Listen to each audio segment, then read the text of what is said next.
Welcome to MSP Unplugged's Tech Talk Tuesday, raising your prices for the new year. I'm your host, Rick Smith. This is the place to learn tips, tricks, and strategies to help you run and grow your IT service business. Whether you're a one-person shop or leading a team for the journey, this is the place for you. Joining me as always is my co-host, the one, the only, Mr. Paco Lebron. How are you today, sir? I am not a crook. I'm good.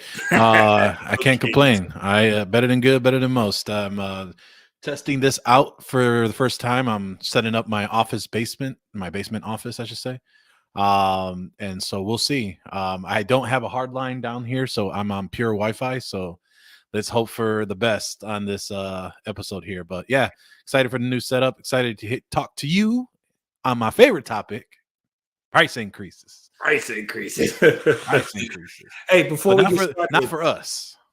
Not for us. Not for no, us. we get them too, though. But yeah, vendors been hitting us all quarter with them. So, but year. before we get started on that, you and I talked about something. I'm going to put you on the spot a little bit here. But one of the things we wanted to go back a little old school on some of the things, how we used to run the show. And we talked about this. So again, I'm going to put you on the spot here. But do you have a quick tip, trick, strategy, story to share with us today before we get into the topic? I think if I had a tip, trick, or story, I will say that you want to make sure that you prepare for the unplanned work that you have in your business, and I'm gonna tell you why. So we had an issue. What was it, earlier today, and then we had an issue last week where we had a client that had a down, basically their network went down. We use Oversee, the Snap AV product, to monitor the networks and such for our clients. And when we get the notification, there's a important ping that goes to our teams. Everyone mans their battle stations and they kind of figure it out. So what we come to find out is it was a Comcast issue, per usual, right? And so, on the phone, had them power cycle everything, didn't seem to work, had them power cycle the Comcast one more time just for giggles until I can find out to go over there to see if it was a Comcast outage or not. They were told it was not, but, that they could see the device and all this other stuff. So we head over there on the middle of me going over there. And of course, today's of all days, I have everything planned and scheduled. So I'm trying to make it back and forth. So I get halfway there. And granted, it was only 15 minutes away. So like 7 minutes in on my drive over there, they said they're online. So great, they're online. So it just goes to me to show you that if I would have had just that Watt box, that power cycling device, and that location, probably could have prevented this unplanned work because the Watt box would have just went ahead and did its thing. So that's just an example of there is a possibility and there is a way to prevent unplanned work. You just got to think a little bit outside the box so that you can prevent these type of situations so that you can go ahead and make your appointments on time and not be surprised with quote unquote unplanned work. And you are on mute, my friend. See, I was trying to be attentive and listen and not talk. But yeah, I get it though. It's just like that's those steps along the way you just got to take and to save yourself a little time. I had a interesting scenario this week that I had two things, but I'm just going to talk about one right now. And that is in your service agreements or whatever, if you do agreements, which I recommend everyone do, spell out what is covered work and what is uncovered work. And the reason I say that is clients take for granted sometimes when you're nice to them and you do certain things for them, they take for granted that, you're always going to do that or that it's not a charge. Now, I take responsibility for it because first and foremost, have it stated what you are responsible for and what you're not, meaning what's covered under your agreement and what you charge an extra price for. And secondly, stick to it. Right. So I had a situation where a client bought a new machine. Now, that was the first mistake. The machine shows up. And I get the phone call, hey, we got a new computer in the office. I'm like, really? Yeah, can you come set it up? Now, first and foremost, is like, I got a new machine delivered today, and I want you to come today to put it in. So, Mhm. first I'm like, no, that's not happening. So the call was on Friday. So Mhm. no, I'm not gonna come. I can come on Tuesday to put it in. Right. Was this a morning call or was this an afternoon call? The call came in the morning on Friday morning. The call came. Oh, okay. Because I have So clients that'll call me at Friday afternoon saying, "Hey, I got the PC in. When are you stopping by?" yeah, and In about that's what 3 to happens. 5 business days. And that's exactly. I'm like, wait a minute. First of all, I'm like, what machine? Oh, So okay. that's the first. I didn't know the computer was coming. Now I had told them twice they need a new machine Right. for and they had a quote from me, and they took it upon themselves to order the machine themselves. So first and foremost, it should spell out that we are not responsible for machines we don't approve, right? That's Right. first and foremost. You should get anything you're adding to your network, you should get permission, not permission from us, but at least inform us that, hey, I bought a new machine. I know you sent me specs. I went ahead and bought it myself. Um, is that going to be okay? Can I put it in? Right? Can you come put it in? That's not Right. what happened. Hey, we got a new computer for such and such. Can you come put it in? I'm like, what? Anyway, I agree to go today to go on Tuesday. Right. So this is Friday again, Friday morning. I say I can't make it there till Tuesday. Mhm. So I show up today. Of course, the machine does not have Windows 10 Pro. Oh, it's got home, of course. It's got Windows 10 Home because it was a Black Friday store deal. bought machine. Right. So I'm like, this is not going to work. What do you mean? Well, you don't have Pro on here, so I cannot add it to your domain. Now, this is a client with an in-house server, so they Oh, have to be added to the domain. So I can't do that. Well, what are we going to do? Why won't that work? Because you need Windows Home Pro. I mean, excuse me, Windows 10 Pro Windows or 10 Windows Pro. Yeah. 11 Pro. Whichever one of those. Oh, I didn't know that. I went by the specs you wrote on the sheet. If you look on that sheet, it says Windows 11 Pro, right? Windows 10 Mhm. slash 11 Pro, either one.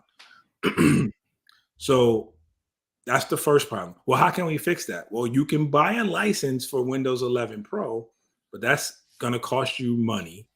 Probably when you add that into what you pay for this machine, it's going to be way out of the budget, which you could have got the quote for that I gave you a computer with Windows 11. Right. That's the first thing. Okay, well, we really need the machine. How fast can you get one? I said, at this point now, it's probably going to be about a week or so. It just depends on how fast we can get it from the supplier. Again, I don't know. The computer, not the license. Right, the computer. If Right. if I can get one and they take Right. this one back. No, well, can we just buy a license? That's fine. Get the license, upgrade the computer to Windows 11 Pro, put in the code for for Windows, excuse me, Windows 10 Pro, not 11. Mhm. Put the license in, blah, blah, blah, set it up, connect it to the domain, install the software that needs to be installed, so that line of business software so they can work. Set up the RMM, all that other stuff, let it run, blah, blah, blah. So I'm near 2 hours, 15 minutes. I leave, get back, do something else, and then I put in an invoice, put it in there for my time. Right. So I get the phone call. Why are you charging us for this? I'm like, what do you mean? Well, there was no charge when you sent it. You didn't have a charge on here when you sent us the yeah, because I was gonna buy the machine, you were gonna pay for the machine, and I was gonna set it up, deliver it, and bring it in. Right? I said, first of all that setup would have been done in my office. I'd have dropped the machine at your house, connected it. I mean, at your office, connected, and we'd have been done. Right. So anyway, make a long story short, client was bothered that there was a bill for it. Now this is a managed client, but this is out of scope, and I Right. explained that to her. She's not very happy with it, but it is what it is. So again, not to make a short story long, the moral of it is make sure that those things are spelled out, and then one of the things I should have done prior to going was, hey, there is a charge for this because this is not, part of your normal service plan. So I Right. should have, the client should have been aware of that going into it. So that is just my tip for the day. Be prepared and just be upfront, with Yeah. what's going to happen. This would be a great topic for Liz to come back on and talk about a little bit more on like the differences between the MSAs and scope of work and why you need to go ahead and really have the scope of work done and so forth and so on. So this might be a good contract question. So for those listening, I'll reach out to Liz Pifko is who I'm referring to. She's been on the show before. She's also been on Uncle Marv's IT Business Podcast as well. If you haven't listened to her, she's very knowledgeable. Send in your contract questions. We'll get a couple of those going. Once we get enough, we'll ask her to come back on and we'll talk through those. So email us at info@mspunplugged.com. As far as what you said, very important, right? SOWs, getting your agreements, making sure your clients have agreements. But I think the biggest piece of what they just didn't listen or they didn't understand was you were providing value to them in ordering the PC with you, right? And I think there's a couple issues with us, meaning IT solution providers, MSPs, whatever you want to call yourself nowadays, and the 4-letter acronyms. But you have to understand that with being a ITSP, MSP, VAR, etc., that okay, let me rephrase this and actually turn it into a question for you, Rick. If the customer asks you for something, is it the right way or is the best model to do what they tell you to do? Not If they're asking necessarily. for something? Okay. So I'm gonna Not give you an necessarily. example and I'll tell you a scenario. Client goes ahead and tells me, hey, we had this weird internet outage. The Cradle Point didn't kick in. As a precaution, I want to be able to connect to our mobile hotspots. Can you order us a couple laptops? Now, this is a automotive shop. They have several desktops, things of that nature. And basically he says, hey, I want to go ahead and order a couple laptops. So in case we're not in this process. So in this scenario, would you order him the laptops? Yeah, I guess so. I'm trying to think. Why wouldn't you? Okay. So you're right. You know, they made an order, right? They went ahead and said, we want to prepare for unplanned work, right? Mhm. So I'm like, yeah, I'll go and hook you up. Go ahead and get you a deal. You don't want to do new laptops. You want to do refurbs. I should be able to get you a quantity discount because of the sales they're having. We'll figure it out. Okay. But here's where you go from being a proactive IT solution provider to a IT solution provider that is proactive, but also providing value. Okay. I'm gonna tell you what I did. So I started thinking about what is the real problem here for him. His big issue that he's running into is if I'm down, I need to get online so I can continue to do business. Right. Okay. So why increase so now he's gonna have 3 new assets I have to monitor. Okay. And I charge per user. He's gonna have equipment that's gonna take up space in his shop, and it's gonna cost him a little bit more. So I asked him, from now understanding and doing the root cause analysis and understanding his problem, why don't we buy USB dongles for your desktops so that A, you can connect to the hotspots, B, less assets I have to manage, and then C, I just saved him quite a Right. little bit of money. So now I've just provided value for them, right? The systems don't need to be updated, and I'm actually updating let me rephrase. I'm actually updating 2 of the 3 desktops because they're super uber old. But now I just saved him money, not by being cheap, but understanding what the issue is. So I say all that to say, as you're asked, as you're kind of proceeding to understand what you want to do or what your clients are asking of you, really think what the issue is. Really think about what they're trying to achieve. Because if you do the result proven track or really thinking about getting to the end result of what they want, and you can prove it to them and show them of that value, you win in the long run. Because what other IT solution provider is going to think in that realm for me where I really thought about his issue? Because again, not a lot of us are the same, right? There's a lot of people that would just, all right, let's fill the invoice, let's go, that's good money, and it's going to keep on going. It's really on us to really think about the problem and understand our client solution. Because when we solve their business problems, that's how we get even more embedded into their systems. So That's a that's my good. spiel about that.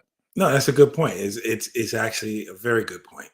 And it's thinking through the solution. And I heard the first part you said, so I'm thinking, okay, yeah, that'll solve the issue with just getting the Right. laptops. But the second part makes more sense. You thought through the issue, and it saves the client money, and that goes back to the client appreciating you more.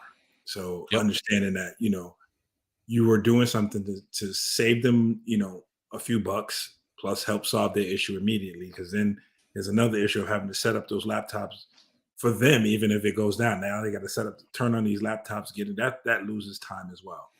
Trying That's to a keep very them good point. on, keep them updated, keep them, it's just now excuse me, I've eliminated a lot of work, and I've eliminated a lot of, what's the phrase, people? Unplanned work. So Planned work. that's my big spiel for that. Yeah, I'm going to be talking about the unicorn and Phoenix project all year as we go through this to make everyone as efficient as we go through this journey as well. So Cool. I wanted to answer Kyle's question. I know he meant to say wouldn't. He made the correction here. Well, why wouldn't there be a bill? And Kyle, I'll tell you this. This is again part of my own fault is I do a lot of things sometimes and I don't charge, right? And clients sometimes get used to that. And it's a habit that, that's a monster I created myself, is running in. I'll do something. It takes 5 minutes, 10 minutes, and I'll just go out and either one of two things happen. One thing I've fixed because now I document everything. But before it used to be, I'd do so many things. I'm running around like a crazy man sometimes, particularly when I was, by myself. And I would forget, I would forget that I did this. So I would forget to bill. And by the time I remember the bill, I'm like, oh man, that happened so long ago now. It doesn't make sense to bill. So that was a monster I created myself. I'm a lot better with it now, but some of my older clients have gotten used to getting away with a lot of freebies. And in their defense, they don't necessarily see it as freebie. They just see it as the way we've always done business. So it is one of those things, again, goes back to my whole point. Have it in so writing, have it clear. If you started out the right way, I think is what you're gonna say. And then we won't run into those issues. I don't know. I didn't interrupt s- you. no, you're good. So I'm going to give you a trick for that because John taught me this. Is whenever you're doing something, you take a picture of it, and then or you message yourself on Teams to do it. Because when you go back to it, you're like, the hell do I have this picture for? Oh, Mhm. right, I did this. I need to bill for that. Or if you installed something, he takes a picture of the wrapper of it, or he'll bring the wrapper with him as he dumps it in his truck. So that was something I picked up from him, because then that reminds you of what to bill at the end of the month, or depending on what your billing cycle is, and kind of go from there. Yeah, that makes sense. That does make sense. But okay, so that we got those out. Let's talk a little bit about, we are what, week, I guess 1.5, week 2 of December. So Yep. we're basically coming up on the end of the year now. We got about maybe, I would say maybe 2 good working weeks left, if that. And most of us will be wrapping it up, shutting it down. So my question to you, Mr. Paco, is A, are you or have you raised prices? And if so, either way, how did you or how are you going about it? Yeah, so I am raising prices. I am. So what I did was I was very strategic, and time kind of escaped me, unfortunately. So I knew I was going to raise the prices at the end of the year. And the reason for that was because I wanted to make sure that I waited until a lot of our vendors and our stack finished raising their prices, so that I can properly calculate what our new rates were going to be, because you just know that the pricing is going to go up. So um because of that, we kind of held off, and sure enough, we started hearing vendors here and vendors there, and everyone started raising rates. So we finally felt like, okay, we've gotten all the rates. We've kind of solidified what our stack is back in, I don't know. This was back when I went to Florida, venue searching for TechCon Unplugged. What was that, like September or August or whatever? And so met up with John, and we kind of tried to figure it all out. So got our stack down, figured out what our pricing is, figured out our margin, figured out our branding. And so once we kind of gotten all that tightened up with a little bow, then it was all right. Now we got to go out there and let everybody know prices are going to change, right? And so the original plan was going to be, we will wait till September, or I'm sorry, the first week of October, and let everybody know that the pricing was going to change January 1st. So giving them 90 days to prepare for the change. And then we would remind them again in 60, and we would remind them again 30 days in. And the reason for letting them know is because it wasn't just a 5-10% increase. Some of them were doubling their pricing on per user. Some of them we are adding maybe a good 25 to 30% more. So it warranted a conversation, and it warranted the ability to kind of talk about it and kind of go from there. Unfortunately, just because life and everything kind of just going through the way that it is, 90 days went to 60 days went to 30. And so it finally wasn't until these past couple weeks where I was actually having one-on-one conversations with my existing clients when they had a certain need on something. So, some clients were saying, hey, we're kind of really worried. We want to be able to send out secure communications. So encryption and email and stuff like that. So a lot of these things I took as opportunities to explain to them, hey, instead of charging you a la carte, we're actually have revamped our systems that we're going to go in place January 1st. We'll love to put you on now, get you onboarded, and then we can begin the billing. And that conversation really went well just because we were showing the value. We were trying to explain how we were saving the money, how we were reducing their cost. Because when it comes to sale, I was always taught that, and this is something that the sales training I went through 5-6 years ago, actually now, but yeah, 6 years ago, is there is a holy trinity of sales. Every small business owner cares about increasing revenue, reducing costs, and expanding market share. So basically making more money, reducing what they're paying for, and trying to gain more clients or area for brand awareness, for opportunities to purchase, things of that nature. So my pitch to everyone was always that my goal is to help reduce you cost, and meaning reducing cost where we will absorb from the services we're offering so that they're not paying out of pocket for things like the domain, for the remote access that they're using for someone else, for going from back and forth. How do we get rid of the maintenance of certain VPN software, get rid of the networking equipment that may be costing and tasking them efficiencies, things like that. So through all that, hearing these conversations, I say, hey, and I kind of, put it all together, put it in a bundle. And that's how I've been kind of doing it little by little. So luckily, my account manager, our customer success manager, has kind of been greasing the wheels and understanding where everyone is at. And, unfortunately for some clients, we've kind of really stepped in it, and that's full transparency where, something got misunderstood. Some things were not understood. All kinds of things that have occurred. So you really don't want to go to an angry customer and tell them, hey, we are increasing your rates. Probably a bad situation, right? So, you got to prove your value. You have to prove your worth. And that's how we've kind of been attacking it so far. And so far we've been on a successful path. No one has said no just yet. Okay, well, that's cool. I think we go back to again contracts and having stuff written down. I know it's important to have that, and I think we've talked about this in the past, to have maybe that 3 to 5% annual, price increase written into into your contracts or in your managed service agreement, so that is not a shock.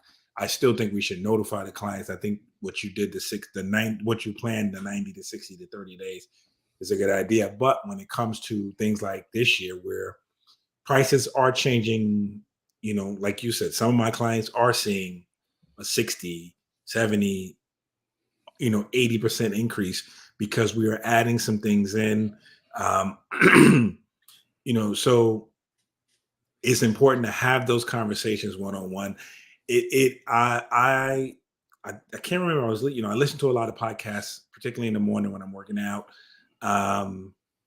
and excuse me, when I'm walking. I didn't say working out, but when I'm Hey, exercising. if you ever hear me saying that I went running, you better call the police because you know that I'm being kidnapped. That's a warning message.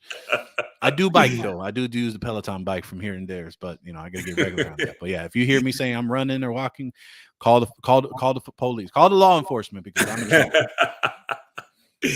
Yeah, but so I listened to a lot, and I can't remember where I heard it from, but and it's true, and we all know it.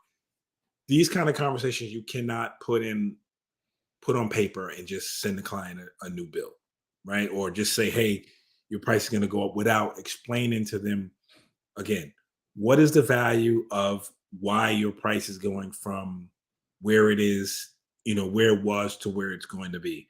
And a funny thing happened yesterday. Client calls. She says, Rick, why'd the bill double? I said, what are you talking about? Now I'm thinking, I was like, we had this conversation about things increasing, but that won't go into effect till January 1st. So my first thought is, did we make a mistake? So I go check Synchro and I realized, no, the bill was the same. I go, the bill's the same. What do you mean? And she goes, oh, you know what? I don't know. I had COVID and I'm coming back and my brain may not be working the way it's supposed to. But I just thought it was hilarious because she was like, why did the bill double? And I'm like, in my mind, I'm like, that doesn't go in effect till next month. So I'm thinking, did we screw up? But it actually was, just her not seeing it right. But it was just funny. Well, those are some pitfalls too that you got to kind of, take into effect too is, if you are increasing your clients' rates, you really got to check your PSA to make sure that everything is bundled properly. So like you mentioned Synchro. So Synchro has two components. It has the contract manager component inside there, and then it has its recurring invoices. So some stuff is done automated, some stuff is done manually. So, being able to make sure the team members that you're on know how the contract manager and recurring invoices work. But two, you got to make an effort to go in there and update the contract because it's no longer the previous plan. So like for us, what we did was we had three plans before. We had a basic, premium, and plus. And our original pricing was $79 a user, $99 a user, and $149 a user. So the new plans are now two plans, and so it's basically $125 and $200 a user for those two plans. So we went from basic, premium, and plus to essentials plus, and custom. So we still did the 3-tier per se, but we're only advertising really two. And so, but again, you see the drastic up charge of per user, and you also have to make sure you mark the margin so that your reporting is done properly inside of Synchro as well. So in contract manager, you got to update the contract for the client. Then you got to go into the recurring invoice, make sure that that's done. And then even you're using bundles inside of your product line, which is something I need to do, but I haven't got to that point yet.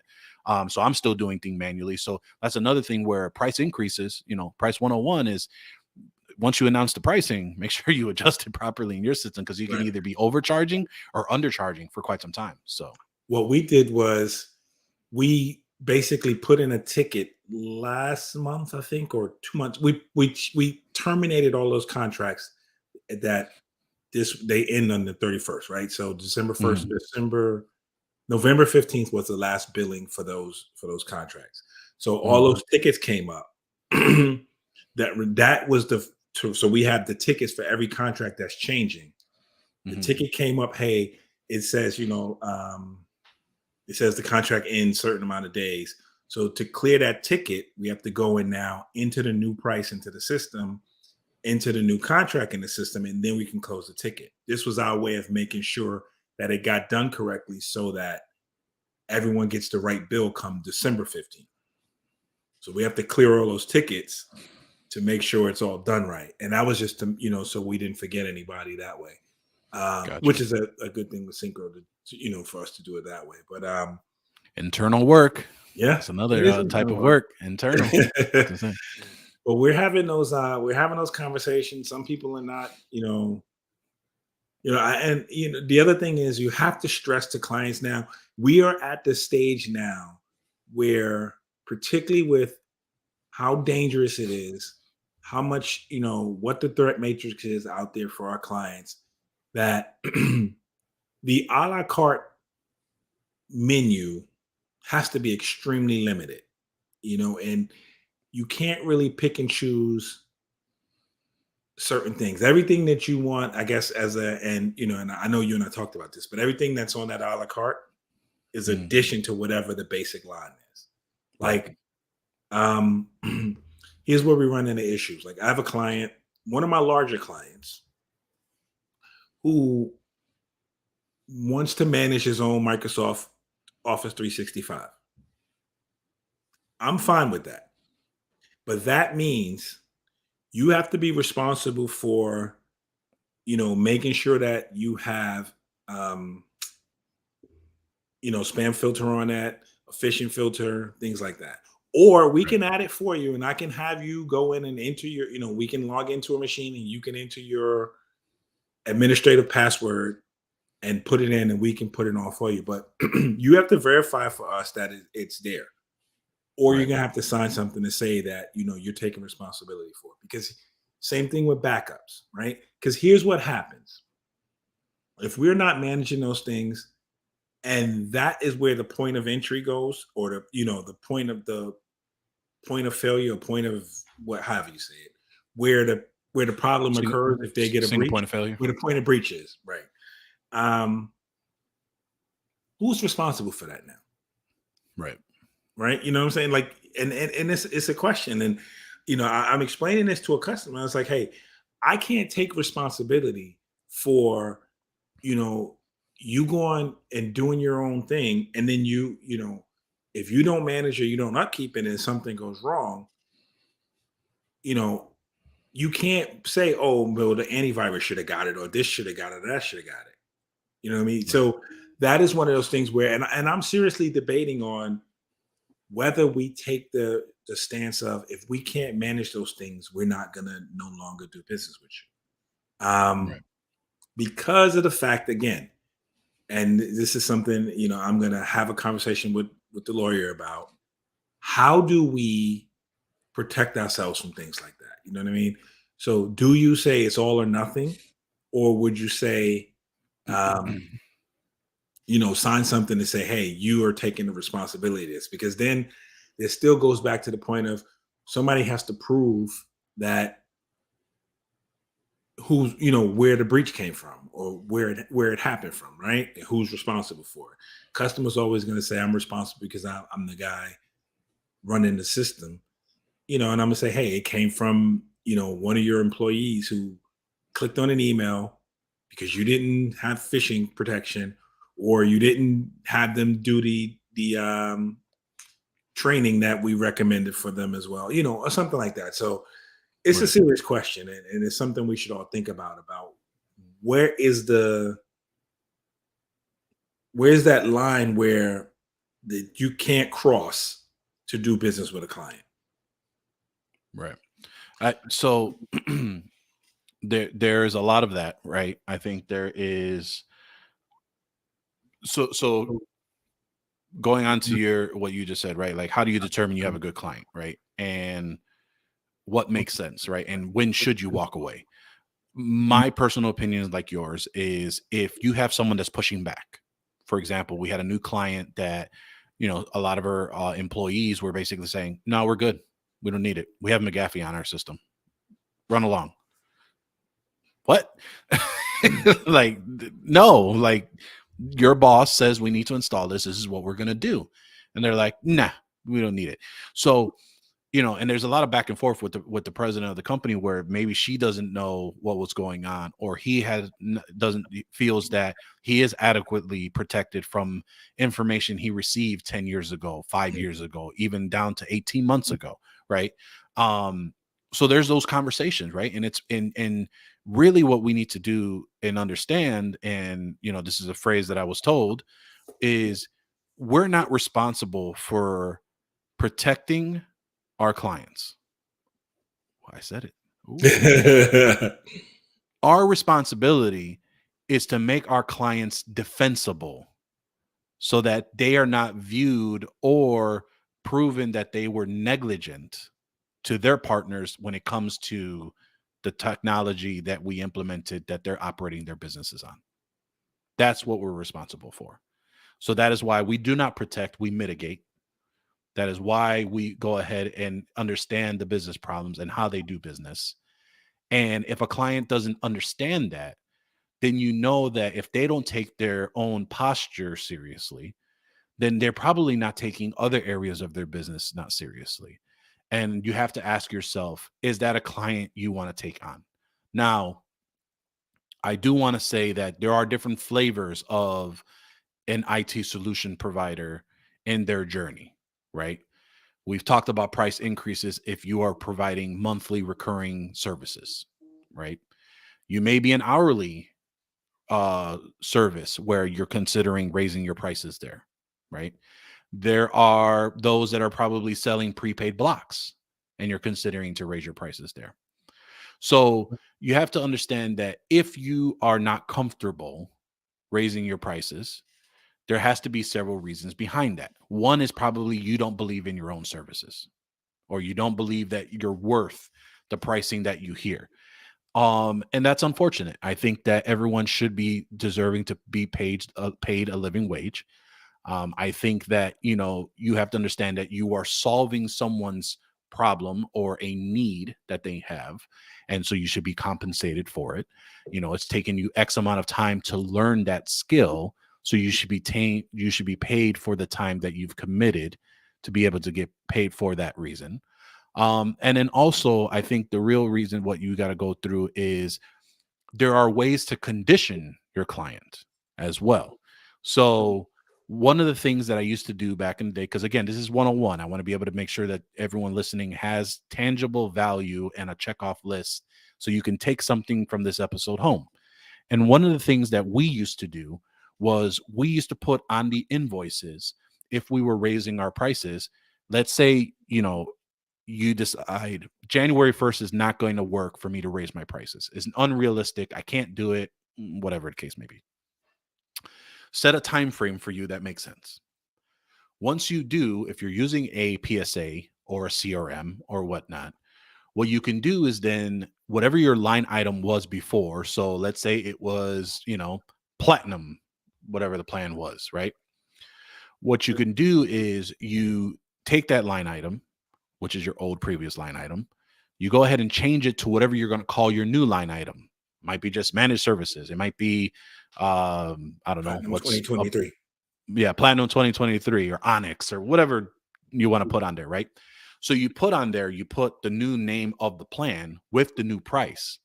But then on the second line item, you put legacy credit or legacy plan discount or legacy plan, uh, whatever wording that you want to put on there, the legacy plan adjustment.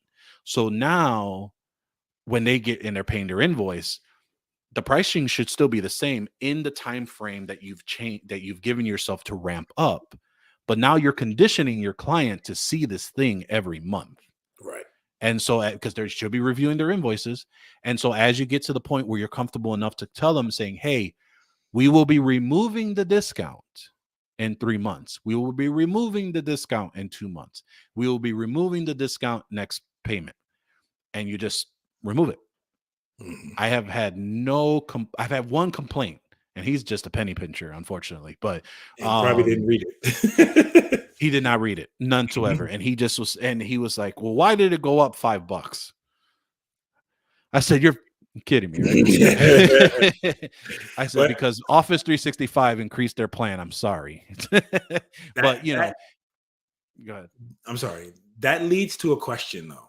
Mhm, A question. Thinking what you said is a good idea, right? mhm. What is This is for everyone who may be wanting to raise their prices. What is a good lead time to give your clients of a price increase coming? 90 days, 60 days, 30 days, tomorrow? What would you think? Depends. I think it depends on the journey of the IT provider. I think, for those that are more mature, they have it already worked into their agreement that there's going to be a percentage that goes up every year to battle inflation, to battle things like that. Some that have started their journey, if they are doing monthly recurring, if it's 5-10%, they may just add it in. For those that are making a bigger drastic jump, that's a conversation, right? And that's probably a new agreement, or maybe you don't have an agreement, and now this is the perfect opportunity to get an agreement in front of them. It's all about the comfortability of that IT solution provider, but you have to understand too is that you know the way you can spin it, if you prefer to, if you do have relationships with your clients, which you should, if you have a people, people do business with people that they like and trust, is, hey, I have to do this or I will not be in business, and if I'm not in business, I cannot support you. I cannot So help if you. you want to find someone else because I have not provided you value, understandable, and it's a scary conversation, but then you know who your real clients are and who are there just for the nickel and penny pinching, and then you know what you have to prepare yourself for. So you can kind of get the flags when you've done this for enough time, a long enough time. You kind of know who's who, and you got a good read of people, and that's all about part of the qualification questions when you onboard them and things of that nature, which we can probably put that as a topic of how you qualify prospects and such. But I think those are all opportunities for you to know that it's part of your journey. There is no set way for you to be able to do it. I think you just have to be comfortable on what you feel that you can go ahead and do so. And if you hear anyone else that tells you you got to do it in 30 days, you got to do it in 90 days, they're full of shit. I mean, I just think that it's one of those where, and sorry, pardon my French, but I think it's just, you really have to understand that there is no one way to do this business. And I think that's the reason why you and I started doing this and why we've got involved in the communities. Everyone has a different way to do it, and you can be successful to do it. What we are here to do is to help guide you on the pitfalls of what we did, so that you can see if you want to take that risk, and maybe you'll come out less scathed than we did. But it's just more of information for you to understand where you want to go and how you choose on where you want to go for your journey. Okay, fair enough. I'm going to say this. I set a time frame of I say 60 90 days. days. I don't know. Again, it goes back to what you said. It's what you feel Yeah. comfortable with, right? Yeah, right. I set a time frame personally of 60 days. And I said, if I could do it out further, some clients I did it out further. And Yeah. it wasn't because, it was just because I got to them first, right? Right. And I knew also I would get very little pushback from them about this, right? So Yeah. that was the easy part. I built up some confidence first, and then hit the ones that I knew were going to Right. be, Right. some trouble. And I'm still going through it, right? So, Yeah. but I would say I try to set up a minimum. If I tell somebody I'm going to increase the price, if it's not something like you said that's already in the contract that's going to be, the 3 to 5%, whatever. If they're getting these significant changes, I'm giving them 60 days. And I had this conversation with one client last Tuesday. I think I told you about this. I'm not sure if we talked about it. And I said, Mhm. hey, after all the pushback, I got a little frustrated with the nickel and diamond about everything. And we didn't do this, Mm. we didn't do that. Why are you gonna do this? I cannot do this. I don't need this. I don't need that. I don't need a newsletter, and I'm not charging you for a newsletter. That's just a courtesy. If you don't want to read it, don't read it. But I got frustrated to the point where I was like, hey, the reason I'm having this conversation with you now is because in 60 days the price will increase. If you choose, if you feel like you want to go somewhere else, or you're not comfortable with what I'm charging and you want to go somewhere else, you have 60 days to find someone else. And Right. that is fine. I would totally help you. If you find someone and you want to move, I help you facilitate that move and be gone. Because basically I was like, look, I got to the point where it's like, I'm tired of talking about this. We've beat it to death. You keep asking me the same questions as if the answer is going to change. So hey, in 60 days, the price is going to increase. This is why, if you don't want it, find somebody. You got enough time. So I'm thinking, 2 months is enough time for them to do a couple of things. One, to realize that, what they're bitching about is 9 times out of 10, I hope none of my clients listen to this, but 9 times out of 10, what they're worried about is, something that's, insignificant, because they're going to, the prices are in line with other MSPs in my area, and I think if they're significantly lower than what I'm charging you, then you're definitely not going to get the same service. I don't believe. But hey, you may find someone better, and more power to you. And I hope Right. But it gets to the point where you have to, set some, draw some lines, and that's one line I'm drawing now because in the end, trying to save a client a few bucks or save the client some money ends up costing you, and in the long run, it costs them because Right. the sad thing is you do work with resentment. You know what I mean? Because you're pissed off that they didn't, that you're doing this for this price, so you're not really giving it your all, which is one thing, and two, it becomes a burden on you to carry that and try because you're running a business. And I have to remind myself about this. It goes back to, again, about the story earlier. I have to stop giving away because this is a tech business, my MSP business, and I have to focus on the business part and not just getting the tech right. So, And we you talk know, about that all yeah. the time because Uh-huh. yeah, I mean, because we're techs who start business, so we're so focused on making sure the tech is right, to all ends. You think about it. Everyone within the sound of my voice can say, times where how they spent enormous amount of time trying to solve a problem just because it is who they are. It's innately who we are. We're techs and we want to get that right. And right. so I mean, I think a lot that, that's where you focus on communities, right? And I talked a little bit about that last Friday on the Channel Pro podcast, where, Stephen Alexander from MSP Ignite was talking about how the power of community, excuse me, and peer groups are just so important, right? You know, and that's how I started out. I literally typed in customer tech forums for business owners and I found TechNibble. And so TechNibble, literally their slogan is going from computer technician to computer business owner. And so mhm. that was a huge piece. And so, you know, finding through, Bryce over there at TechNibble to finding Lisa, who was on Podnuts at the time, finding the Podnuts community that then evolved from Podnuts into everyone kind of going into their own endeavors. So, listening to Uncle Mar, listening to, Mike Smith on his individual one. He wasn't part of the Podnuts network, but through that community, I listened to all of these individuals. And really just being able to piece together of who I related to, who did I feel like could give me value, right? And there's so many of them out there. We've talked about the tech tribe so many times. There are some, there are some vendors, believe it or not, that have really great peer groups Mhm. about, with yourselves. You and I are in the Synchro group, and we, outside of them, I don't want to. I'm trying to limit myself to one swear word per episode, but the complaining of why aren't things being built and what's going on, blah blah blah. But for the most part, when it was really built, it was to get a bunch of us together and hey, what are you doing? What is the cool things that you're doing? And trying to feed off of each other and all the cool stuff that a lot of people are out there, Mhm. and that's everybody there.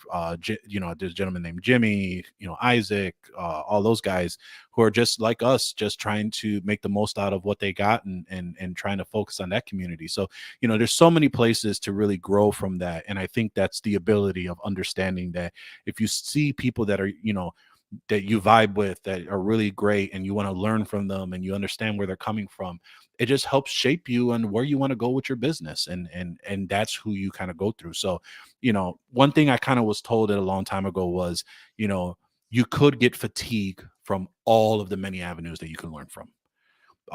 The best way to limit that is pick one and just dive all in, and yeah, you can experience to get some variants and other things too. Like, for us, we love Channel Pro. Channel Pro is a community that I love. That was the first event show that I go to. I love meeting those guys in that community and those shows, and that's my number one. But I also love going to some of their competitors as well, and really diving into seeing their shows and seeing those communities. So, it's such a great opportunity, but, it just expresses the more of, you just got to try out what you like. And once you find something, that's when you kind of just dive more into and really expanding your horizons as a business owner. All right. Makes perfect sense. Makes perfect sense. But yeah, and it's just about the growth. I've told this story 1,000 times, so I won't repeat it. But I came to you guys through, just found. They said you weren't going to repeat it. No. But hey, I'm proud of that. I wouldn't be here Yeah. without it. So, but yeah, it's just finding where you fit in it. And I listen to a ton of things. I don't believe we have competitors because I don't see it that way. Other podcasts talk about other things, and I learn from all of them. So I wouldn't say, they're competing podcasts. I'd say they're, just other, brotherly podcasts, other places to learn. And I listen to a lot of them, and a lot of people have a lot of great things to share. Which I guess since we're coming up on time to go soon, uh, Mhm. I am going to reiterate to everyone we are asking you to come on the show, share with us some of your thoughts, some of your processes, your way of doing business, your thoughts. Tell us, where you differ from us or where you agree or whatever. Just um, I think that there's so many people in this community that we talk to all the time, through the MSP Unplugged website. Excuse me, the MSP Unplugged Facebook group, or just in other groups and on the phone, whatever, that have a lot of great ideas to share. So Paco and I have, we say this all the time, but we're very serious this year. We are going to start heavily recruiting and dragging people on. And I'm not above shaming anyone about calling you out and saying, hey, we're waiting for you. So we do encourage you if you would like to, we encourage you to reach out to us and spend some time on the show and share your knowledge and you know give what you have to the community. Because Rick is tired of talking to me. Yeah, I'm sick of looking at this mug. No, just Thanks for radio. yeah, nah. Paco's one of my favorite people. I think everybody knows that. We talk every damn day, but and that's not a negative. But we share a lot of business ideas, a lot of just a lot of quick questions. Hey, when I got a question, I'll reach out to Paco and say, hey, are you busy? He'd be like, yeah. I'll be like, all right, anyway, I need you for 5 minutes. Real quick. Real quick. Yeah, that's what I say, real quick. And Paco's thing is, you got a minute? And before I can say yes, he's calling. But anyway. Got 5? Yeah, Blow you your got phone up. 5. But anyway, and I'm sure that happens with every, a lot of us here who've met and spent some time together. So again, I'm just encouraging everyone, please come on and spend some time, let the community get to know you basically and how you do things. And because I'm sure you have some things that could help could help everyone. Yep. With that, Absolutely. I guess any final words, Mr. Paco? Nope, I think you've said it well. Outside of, stay tuned. We do have some TechCon Unplugged news coming soon here to put a pressure on the date. We're hoping to get some good announcements here as the new year comes. So stay tuned for some exciting announcements as we approach the new season, as we call. Hey, and one other thing, as we approach the new year and we start working on TechCon Unplugged, and, again, I'm not going to reiterate the comment on the show, but if you do have any topics that you would like for us to address that you think we're not hitting, hit us up at info@mspunplugged.com and just let us say, hey, I think you guys may want to delve into this or delve into that. Or some that conferences are missing the mark, and we really feel like there's not a space for this. All inquiries are welcome, so we can take a Right. look and see if it makes sense for the audience. And if you're requesting it, it's coming from the audience. We can see if we can make it happen. Exactly. And again, you know, we're just doing our best to give back. I never mind. You know how I feel about this community and what it's done for me. So I just try to always figure out a way to contribute. So that's why I'm here. But I think we'll wrap up on that so we don't keep going and I start crying about my love for MSP Unplugged and and the community. No, I'm just joking. But again, everyone, thanks for tuning in today. We actually tune in every Tuesday and Thursday. You can watch the video podcast on youtube.com/MSP Unplugged. We need you to like, subscribe, hit that notification button to be notified whenever there's a new episode available. If you believe we do have a face for radio, you can take us on the go. We're on your favorite podcatcher apps. We're on Amazon Music, Spotify, and Apple Podcasts. Again, I'd like to thank you for listening, and we'll see you next time on MSP Unplugged.